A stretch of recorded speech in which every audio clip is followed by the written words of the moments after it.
Hello बच्चों, कैसे हैं आप लोग। उम्मीद है बहुत बढ़िया से होंगे।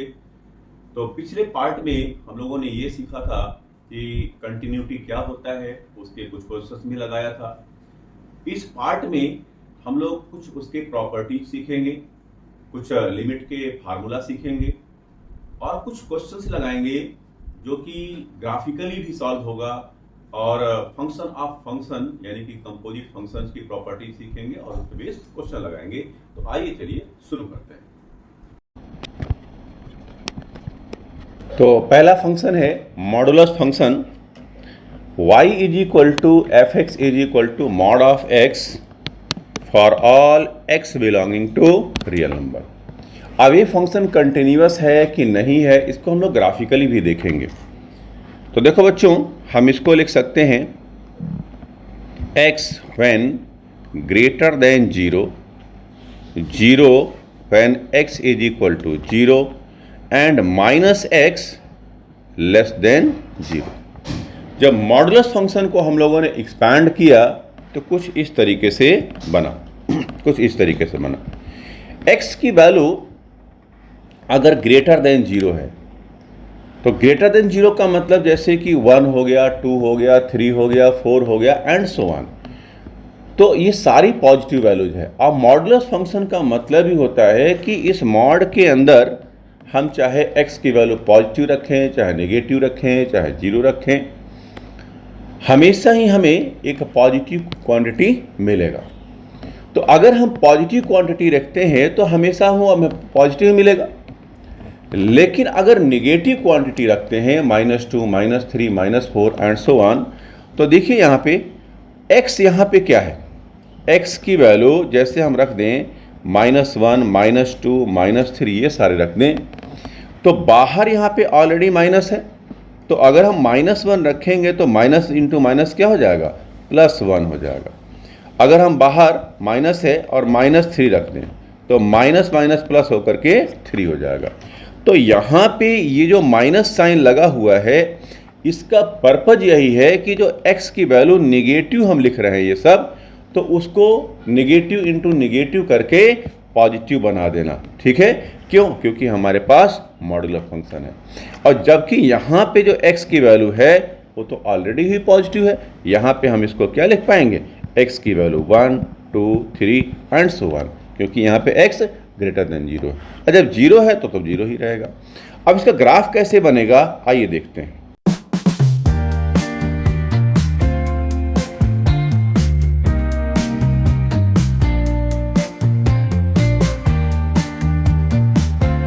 देखो बच्चों, जब x की वैल्यू ग्रेटर देन 0 है, ग्रेटर देन 0 का मतलब क्या हुआ कि ये 0 है यानी कि 0 से बड़ा ये जो पार्ट है x ग्रेटर देन 0 है। और लेस देन 0 का मतलब क्या हुआ कि यहाँ से इधर की तरफ यानी x लेस देन 0 हो गया। और जिस समय x की वैल्यू 0 है उस समय y की वैल्यू 0, तो ये वाला पॉइंट हो गया, ये वाला पॉइंट हो गया। जब x की वैल्यू ग्रेटर देन 0 यानी कि हम x की वैल्यू अगर 1 रखें, यहाँ पे y is equal to f x is equal to x लिखा है जब x ग्रेटर देन 0 हो, यानी कि जो वैल्यू हम x की रखेंगे वही y की मिलेगा। यानी x की वैल्यू 1 रख रहे हैं हम यहाँ पे तो y की वैल्यू 1 मिलेगा, यानी ये पॉइंट हो गया। x की वैल्यू अगर हम 2 रख दें तो y की वैल्यू हमें 2 मिल जाएगा, तो देखिए ये मिल गया।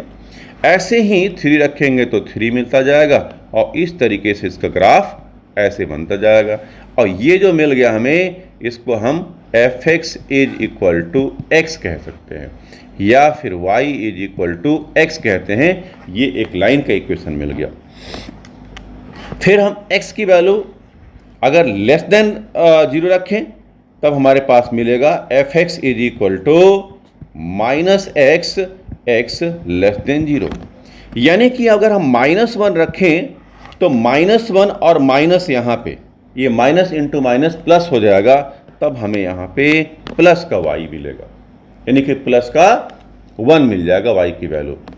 इस तरीके से अगर हम -2 रखें तो यहाँ पे -2 और बाहर यहाँ पे माइनस, क्योंकि हमारे पास फंक्शन ये है तो नेगेटिव साइन ये लग जाएगा तो हमें 2 मिल जाएगा, यानी कि ये पॉइंट मिलेगा। -2 पर y की वैल्यू 2 मिल गया। अगर हम इसको मिलाते चले जाएं ऐसे, ये देखिए, तो ये मिल गया y is equal to minus x when x less than 0। तो देखिए, और 0 पर 0 है ही, तो देखिए ये फंक्शन कहीं पर भी ब्रेक नहीं हुआ, ना तो इधर कहीं ब्रेक है ना इधर कहीं ब्रेक है, और ब्रेक होने की जहाँ पे उम्मीद थी वो पॉइंट भी यहाँ पे एग्जिस्ट कर रहा है। इसलिए हम ये कह पाएंगे कि जितने भी मॉडुलस फंक्शन होते हैं हमेशा ही कंटिन्यूअस होते हैं, यानी कि y is equal to f x is equal to mod x is continuous for all x belonging to real number.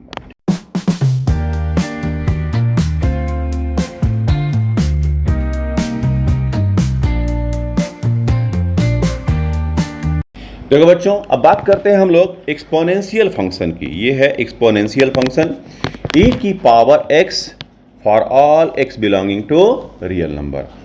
ये हमने एक्सपोनेंशियल फंक्शन लिख दिया। अब यहाँ पे जो a है वो दो केस हो सकता है। a की वैल्यू 0 से 1 के बीच में हो सकता है, यानी कि जैसे कि 1/2, 1/3, 1/4, कुछ इस तरीके से। और a की वैल्यू यहाँ पे 1 से ग्रेटर, यानी कि a की वैल्यू 2 हो सकता है, 3 हो सकता है, 4 हो सकता है। यहाँ पे a की वैल्यू 1/2, 1/3 ये सब हो सकता है, ठीक है ना। और दोनों के लिए ही ग्राफ अलग अलग बनेगा। जैसे कि एग्जाम्पल के तौर पे हम सबसे पहले a की वैल्यू, फर्स्ट केस ले रहे हैं, ये वाला ले रहे हैं, a की वैल्यू हम 1/2 ले रहे हैं। तब क्या हो जाएगा, तब हो जाएगा function y is equal to 1/2 की पावर x, यानी कि हम लिख पाएंगे यहाँ पे y इज इक्वल टू 2 की पावर माइनस x। तो देखो बच्चों, y इज इक्वल टू कितना हो गया, ये 2 ऊपर जाएगा तो 2 की पावर माइनस x हमने यहाँ पे लिख दिया। अब यहाँ पे x की वैल्यू ऑल रियल नंबर है, यानी x की वैल्यू हम कुछ भी लिख सकते हैं। तो अगर हम x की वैल्यू यहाँ पे 0 लिख दें तो 2 की पावर 0, किसी की पावर 0 होता है तो 1 हो जाता है, ठीक है ना। अगर हम यहाँ पे x की वैल्यू 1 रख दें, यहाँ पे 1 रख दें तो 2 की पावर -1 यानी कि 1/2 हो जाएगा, तो ये हो गया 1/2, ठीक है। इसी तरीके से अगर हम x की वैल्यू -1 रख दें तो देखिए यहाँ पे 2 की पावर माइनस और -1, तो यहाँ पे 2 हो गया, यानी कि 2 आ गया। अगर हम यहाँ पे -2 रख लें तो यहाँ पे 2 की पावर -2 और पहले से माइनस तो प्लस हो जाएगा, यानी कि 4 हो जाएगा, ठीक है ना। एक वैल्यू हम और रख लें, अगर यहीं पे हम 2 रख लें तो यहाँ पे 2 की पावर -2 यानी कि 1/4 हो जाएगा, ये 1/4 हो गया। x की वैल्यू हम 0 रख रहे हैं तो हमें y की वैल्यू 1 मिल रहा है, देखिए यहाँ पे मिल रहा है ना। तो ये हो गया 0,1। x की वैल्यू 1 रखने पर y की वैल्यू 1/2 यानी 1/2 यहाँ पे होगा, यानी कि ये पॉइंट यहाँ आ गया। 2 रखने पर 1/4 मिला, यानी और कम हो जाएगा। तो देखिए ये ग्राफ कुछ ऐसे जा रहा है, ये ग्राफ कुछ ऐसे गया, ठीक है। और अगर हम लेस देन 0 की बात करें तो यहाँ पे लेस देन 0 का मतलब -1 जब हमने रखा x की वैल्यू तो y की वैल्यू हमें 2 मिला, तो यहाँ पे 2 होगा, यहाँ पे 3 होगा, यहाँ ऊपर कहीं 4 होगा। सॉरी, -1 की बात कर रहे हैं तो हमें 2 मिल रहा है, यानी कि यहाँ पे मिल रहा है। -2 रख रहे हैं तो हमें 4 मिल रहा है, कुछ यहाँ पे मिल रहा है, यानी कि ये ग्राफ कुछ देखिए ऐसे चला गया और ये आगे चलता जाएगा, इधर ये पीछे ऐसे जाएगा। हाँ देखो बच्चों, ये ग्राफ कब मिला, जब यहाँ पे y इज इक्वल टू 2 की पावर -x है, ठीक है। यानी कि यहाँ पे जो a है, ये वाली a है, वो लेस देन 1 है, यानी कि 2 की पावर -1 था, तो ये मिल गया हमें। अगर हम यहाँ पे a की वैल्यू 2 ले लें, ठीक है ना, तब y इज इक्वल टू यानी कि fx की वैल्यू तब 2 की पावर x मिलेगा, ठीक है ना बच्चों, ठीक है। अब देखिए यहाँ पे y इज इक्वल टू 2 की पावर x है, अगर -1, -2, 0, 1 और 2। तो जब हमने -1 रखा तो 2 की पावर -1 यानी कि 1/2 हो गया। 2 की पावर -2 यानी कि 1/4 हो गया। x की वैल्यू 0 रखने पर 1 मिला, 1 रखने पर 2 मिला और 2 रखने पर 4 मिल गया। अब ये सारे पॉइंट्स अगर हम प्लॉट करें तो देखिए जरा, -1 रखने पर, अब यहां पे x की वैल्यू जब हम -1 रख रहे हैं, x की वैल्यू जब -1 रख रहे हैं तब हमें 1/2 मिल रहा है, यानी कि यहां मिल रहा है 1/2, ठीक है ना।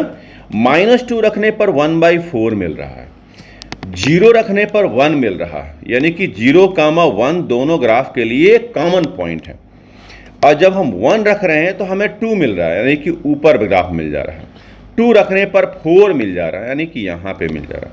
यानी इसके लिए जो ग्राफ हमें मिल रहा है, देखो बच्चों, कुछ ऐसे मिल रहा है, ठीक है। तो यहां पे y = 2 की पावर x, ये मिल गया, ठीक है ना।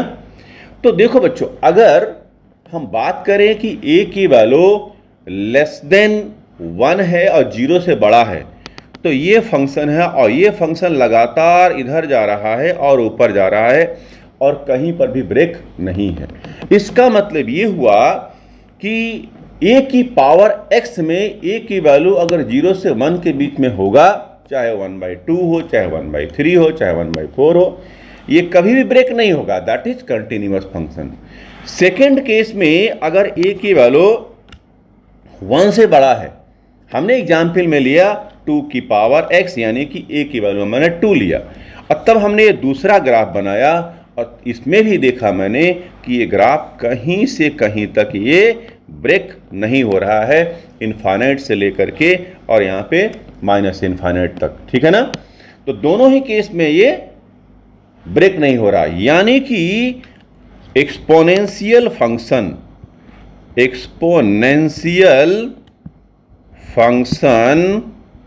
ऑलवेज कंटिन्यूअस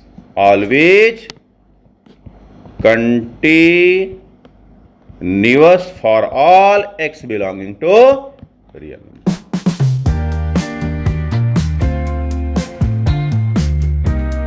ये सिग्मा फंक्शन क्या होता है और ये कब कब कंटिन्यूअस होता है, कब कब डिसकंटिन्यूअस होता है, हम इसके बारे में डिस्कस करेंगे, ठीक है।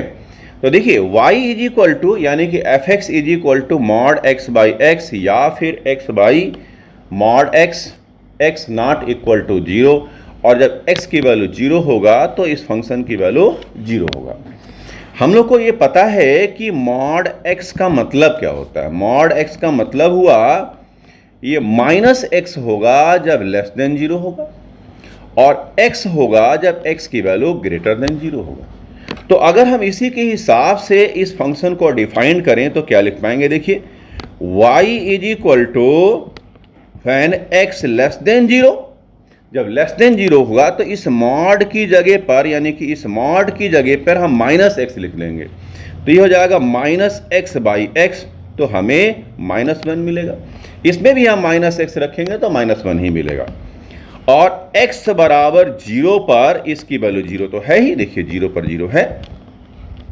जब हम बात करें x > 0 की, तो <0 में क्या हो जाएगा, x हो जाएगा, यानी कि इस मॉड की जगह पर हम x लिख सकते हैं, यानी x/x = 1 मिल गया। यानी कि फाइनली हमें क्या मिला, y fx -1 when x <0 and 0 when x = 0 and 1 when x <0, ठीक है ना। अब अगर हम ग्राफ बनाएं तो ग्राफ देखिए जरा, देखिए क्वेश्चन में क्या कहा गया, जिस समय x की वैल्यू 0 होगा उस समय इस y की वैल्यू 0 होगा। x की वैल्यू 0 पर y की वैल्यू 0, यानी कि ओरिजिन की बात कर रहे हैं, यानी कि ओरिजिन यहां पे देखिए हो गया, x की वैल्यू 0 पर y की वैल्यू 0, यानी कि इसका कोऑर्डिनेट 0, 0 हो गया, ठीक है ना।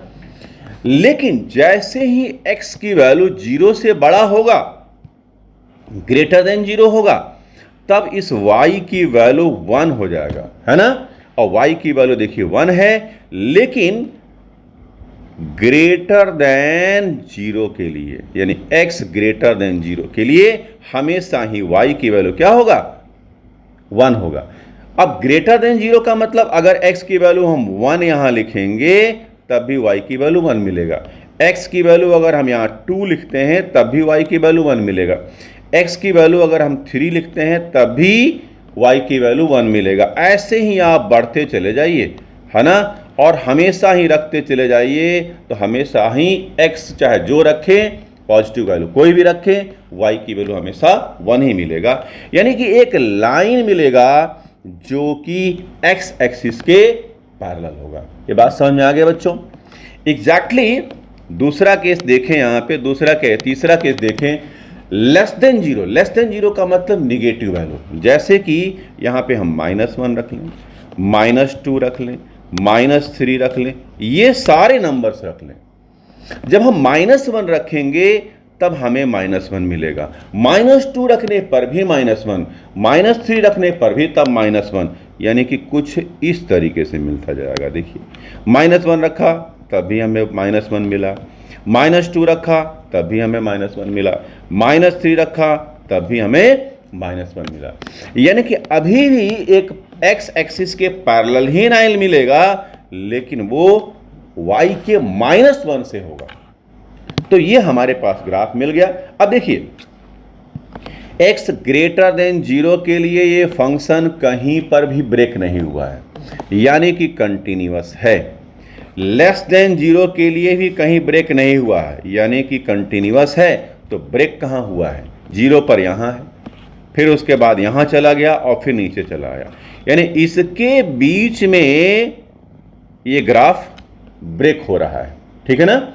यानी कि ये ग्राफ डिसकंटिन्यूअस कहाँ पे है? केवल x के 0 पर ये डिसकंटिन्यूअस है। ठीक है ना? तो हम ये कहेंगे कि signum function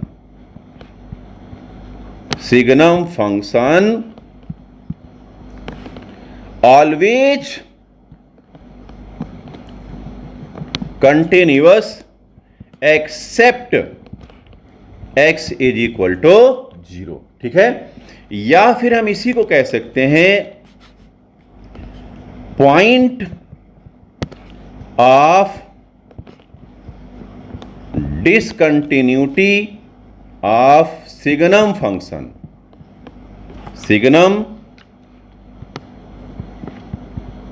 function at x is equal to 0, है ना? x इज इक्वल टू 0 पर ये फंक्शन डिसकंटिन्यूअस है, that is point of discontinuous x is equal to 0। ठीक है ना बच्चों?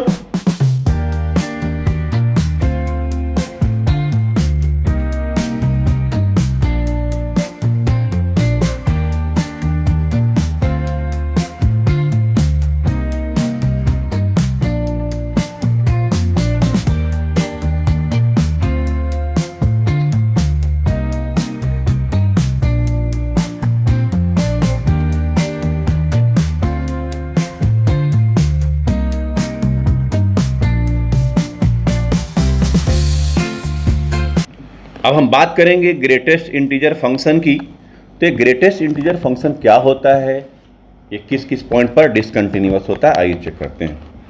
तो यहां देखेंगे इसका मतलब क्या होता है। ये ग्रेटेस्ट इंटीजर फंक्शन हमेशा इस ब्रैकेट में x की वैल्यू रखने पर हमें इसकी वैल्यू मिलता है, और इस ब्रैकेट के अंदर हम कोई भी रियल नंबर रख सकते हैं।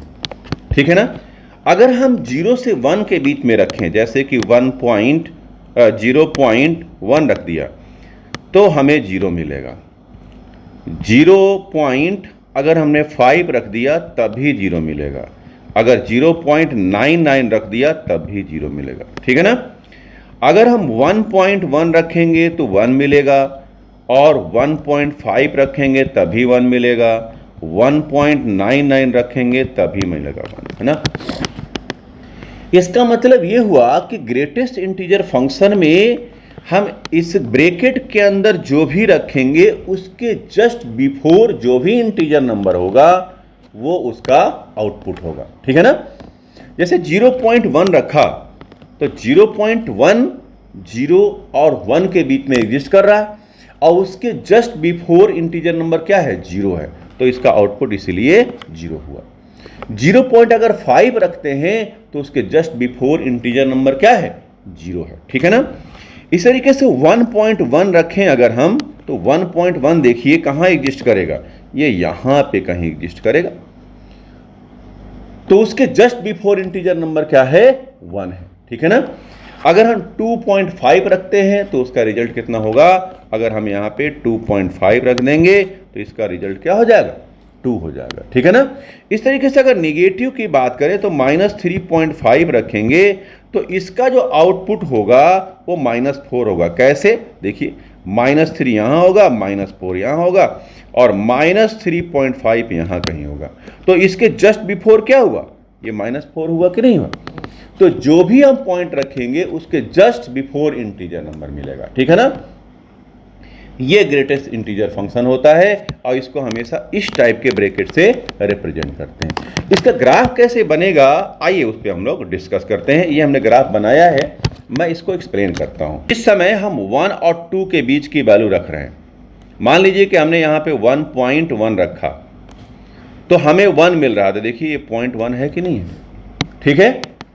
और अगर हम 1.5 रखेंगे, यहां पे 1.5 रखें तभी हमें 1 मिल रहा है, और अगर 1 रखते हैं तब हमें 1 मिलेगा। ये जो सॉलिड पॉइंट है, देखिए 2 टाइप के पॉइंट्स हैं इसमें, एक तो ये सॉलिड वाला है, मतलब पूरा का पूरा ऐसे ये बना हुआ भरा हुआ, और ये हॉलो है।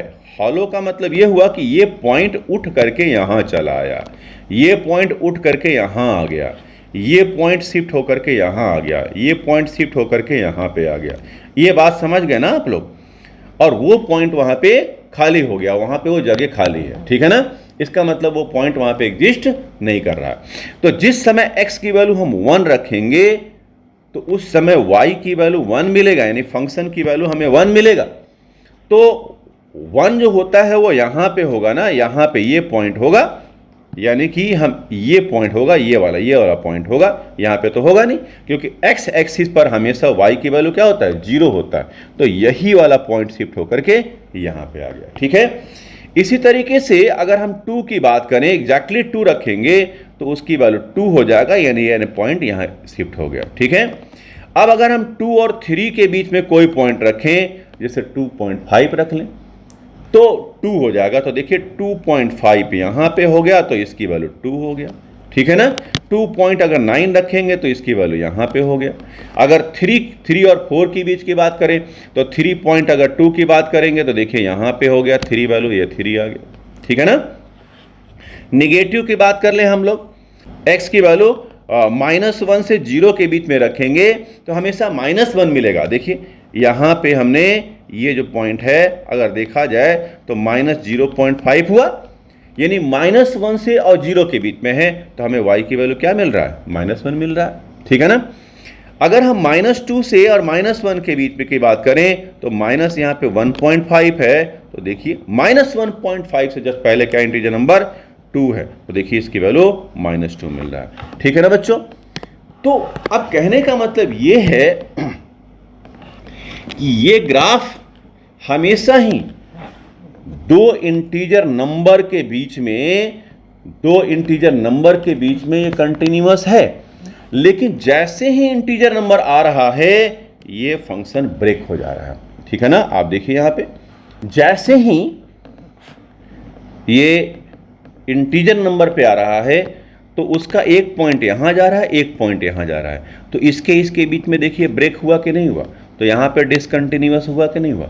लेकिन अगर 3 से 4 के बीच की हम बात करें तो 3 से 4 के बीच में ये फंक्शन देखिए यहां से यहां तक कंटिन्यूअस है, डिसकंटिन्यूअस नहीं है।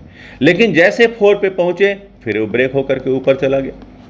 2 और 3 की बात करें तो 2 और 3 के बीच की बात करें तो देखिए 2 और 3 के बीच में ये फंक्शन पूरा का पूरा यहां से यहां तक कंटिन्यूअस है, लेकिन जैसे 3 पर पहुंचे ये पॉइंट ऊपर चला गया, 2 पर आए ये पॉइंट यहां चला गया।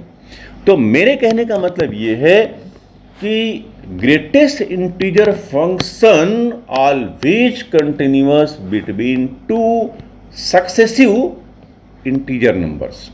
दो लगातार अगर हमारे पास इंटीजर नंबर्स आ रहे हैं उसके कंटिन्यूअस होगा, इसके बीच में कंटिन्यूअस होगा, लेकिन ऑलवेज डिसकंटिन्यूअस, हमेशा ही डिसकंटिन्यूअस होगा at integral values. Integral values मतलब 1 पे ब्रेक हो जाएगा। देखिए 1 पे ब्रेक हो गया, 2 पर ब्रेक हो गया, 3 पर ब्रेक हो गया, ठीक है ना।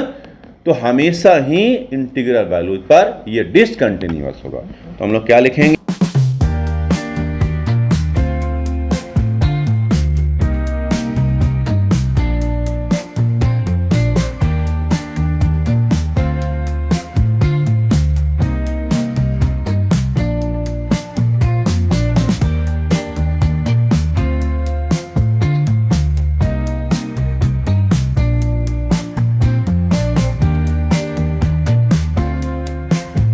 देखो बच्चों, लॉगरिथमिक फंक्शन की हम बात करेंगे तो log x to the base a, base यहाँ पे a है, यहाँ पे x हो और चाहे a हो हमेशा ही पॉजिटिव रहेगा, कभी नेगेटिव नहीं हो सकता, क्योंकि लॉगरिथमिक फंक्शन कभी भी नेगेटिव वैल्यूज को सॉल्व नहीं करता, इवन जीरो को भी सॉल्व नहीं करता। log 0 की वैल्यू नॉट डिफाइंड होता है, यानी कि यहाँ पे a की वैल्यू भी पॉजिटिव ही होगा, ठीक है ना। अब यहाँ पे a के लिए दो केस हो जाएगा, a की वैल्यू 0 से 1 के बीच में हो या फिर a की वैल्यू 1 से ग्रेटर हो। तो दोनों केस के लिए हम लोग डिस्कस करेंगे। a की वैल्यू 0 से 1 के बीच में है और जब a की वैल्यू 1 से ग्रेटर है। अगर हम a की वैल्यू 0 से 1 के बीच में लेते हैं तो हम सपोज कर ले रहे हैं कि a की वैल्यू 1/2 है, और जैसे इसकी वैल्यू हम इसमें शिफ्ट करेंगे तो ये हो जाएगा y is equal to log x to the base 1/2। अब एक फार्मूला होता है log m to the base n, तो इसको लिख पाएंगे log m divided by log n के, ठीक है। एक और फार्मूला होता है, अगर m की पावर n हो तो ये हो जाएगा n log m के, ठीक है ना। तो देखिए हम इस दोनों फार्मूले से हम इसको ये लिखने की कोशिश कर रहे हैं, ठीक है। तो देखिए क्या लिखा हम लोगों ने, तो यहाँ पे log x to the base half है, तो हम इस फार्मूले को यूज करेंगे तो यहाँ लिख पाएंगे log x divided by log 1/2 के, ठीक है। 1/2 को क्या लिख पाएंगे, यहाँ पे log x divided by log 2 की पावर -1, ये लिख दिया। और यहाँ पे 2 की पावर -1 यानी m की पावर अगर n हो तो जो पावर है वो मल्टीप्लाई हो जाएगा, तो यहाँ पे जो पावर है मल्टीप्लाई हो जाएगा, यानी log x divided by minus log 2 जो पावर है आगे आ गया, ठीक है ना। तो हम इसी को यहाँ लिख सकते हैं -1 log 2 एंड log x, ठीक है। अच्छा, जो हमारे पास log टेबल होता है उसमें बेस हमेशा ही 10 होता है। अब चूंकि हम वैल्यू जब पुट करेंगे तो यहाँ पे बेस 10 पर पुट करेंगे, ठीक है ना। तो आइए इसका हम लोग ग्राफ बना करके चेक करते हैं कि ये फंक्शन कंटिन्यूअस है या फिर डिसकंटिन्यूअस है, ठीक है ना। तो यहाँ पे हमें मिल गया y is equal to fx is equal to ये ग्राफ मिला, ठीक है ना बच्चों।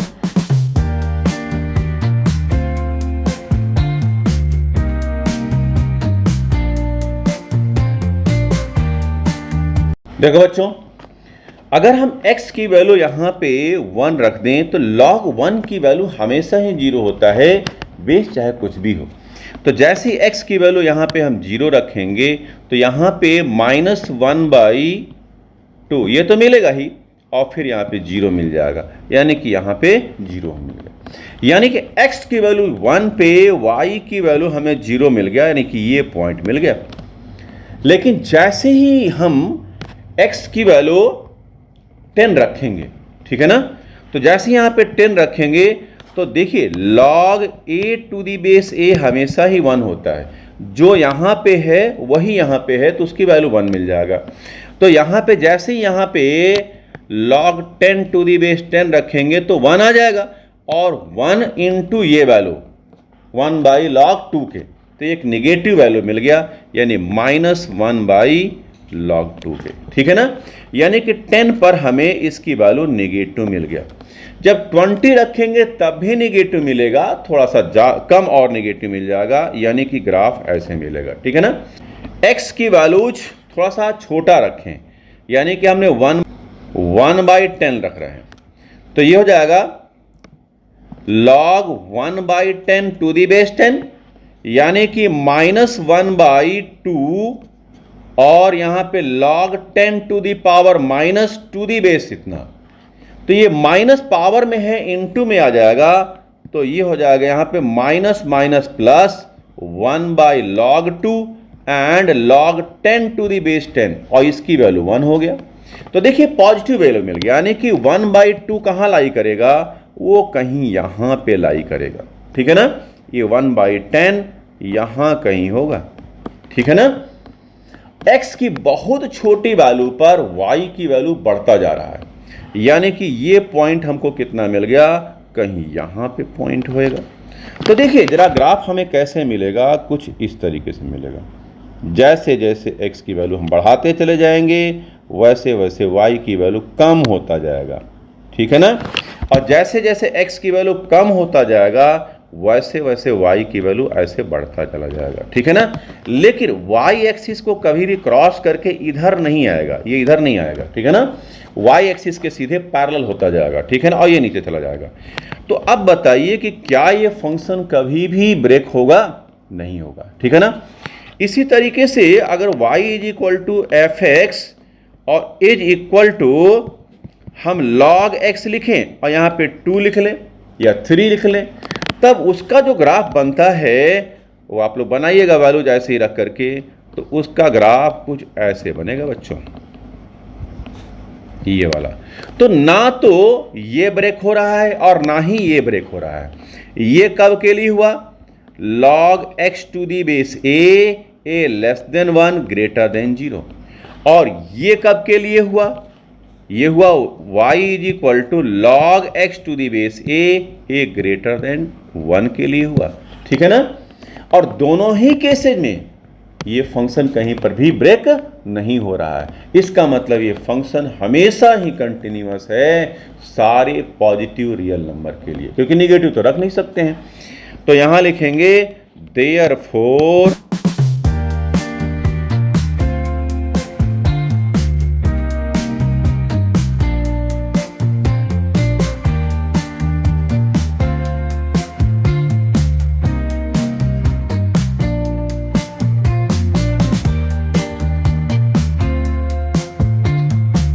अब देखिए ये दोनों फंक्शन अगर हैं तो कोई ज़रूरी नहीं है कि हमेशा कंपोजिट फंक्शन एग्जिस्ट ही करे।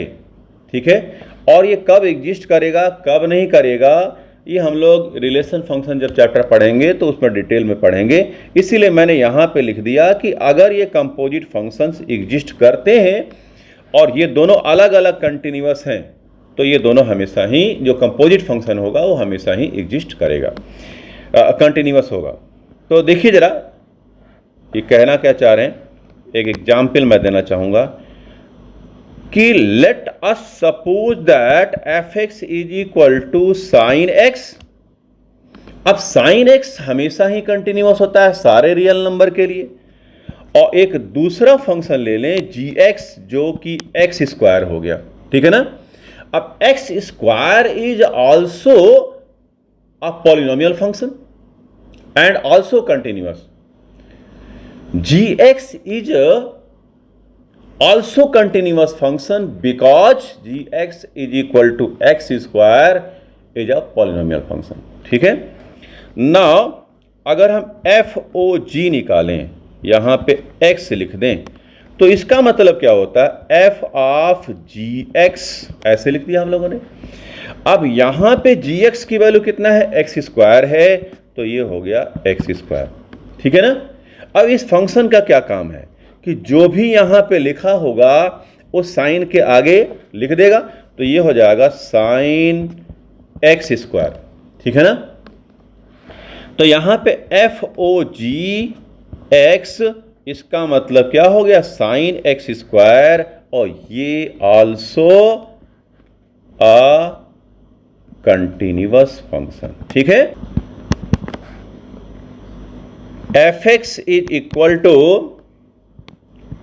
Log x, x greater than 0 के लिए। ठीक है ना, and g x is equal to e की पावर एक्स, और ये एक एक्सपोनेंशियल फंक्शन हुआ, ये भी कंटिन्यूअस होता है, ये भी कंटिन्यूअस होता है। अब अगर हम g और f निकालें तो क्या हो जाएगा बच्चों, तब हम लिख पाएंगे g ऑफ fx, और ये हो गया fx की वैल्यू कितना है, log x, और इस g का क्या काम है कि जो भी वैल्यू होगा वो पावर में चला जाएगा e की पावर में। तो देखिए यहां पे, ठीक है। अब इसको क्या लिख सकते हैं, यहां पे एक प्रॉपर्टी है कि अगर a की power log x to the base a हो, ये दोनों जगह यहां पर और ये दोनों अगर सेम हो जाता है तो ये सब हट जाएगा, केवल x आएगा।